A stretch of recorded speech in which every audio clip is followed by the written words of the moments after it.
The first thing I want you to do is to take off your hat that says, I know what I'm doing. I'm an UpViral expert, or I'm an UpViral beginner, or I don't know what I'm doing, but take that hat off. Before you launch, have a couple of people come into the campaign, and friends or foes or whomever, and ask them to look at it with an external viewpoint, because they will tell you whether or not it's going to work.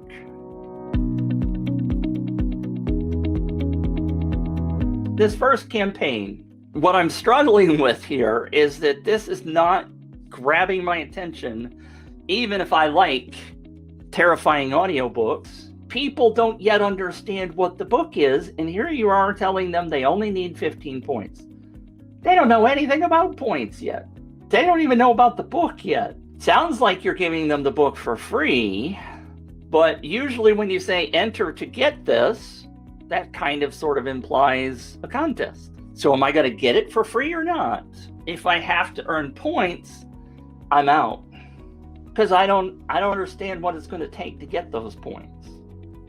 Now, I like this to some degree, but I don't like this background image that is here. Now, if you drag to the left, you will see how this is going to appear on a smartphone. If you want this to be the first thing, that's great.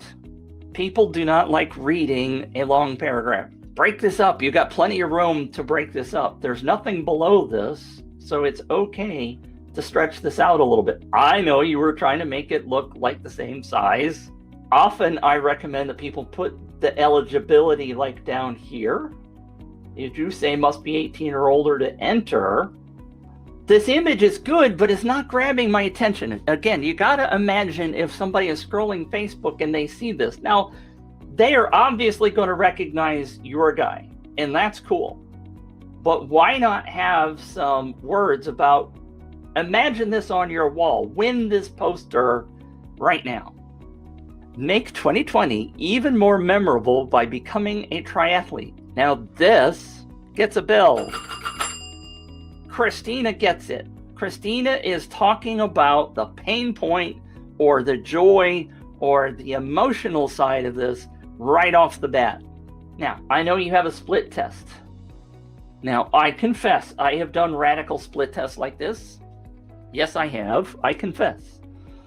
The advice from people when you're doing split testing is to simply change one thing on the page. When things are this radically different, what you're going to get is a taste that there might be a real difference, but you may not get a real good answer as to whether this page is really better than this one, because everything's different, right? There's all kinds of questions that people have because they don't know what your offer really is about. Who's this for? What pain point are you solving? The behind the scenes, this sounds great. I like these words, but they don't know why. They don't know which businesses, as John said. Who's it going to help? Why would they be here?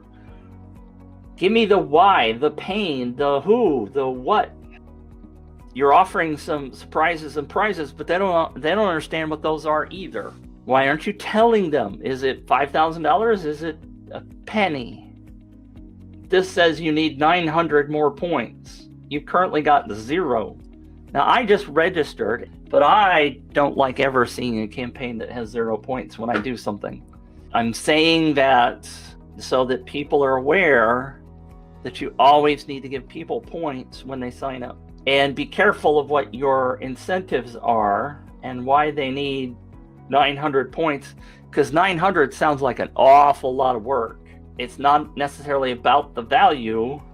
They got to understand why they want this, etc. Even if it's not your business or your campaign or your niche, think about how what I'm saying applies to the campaign you're trying to offer.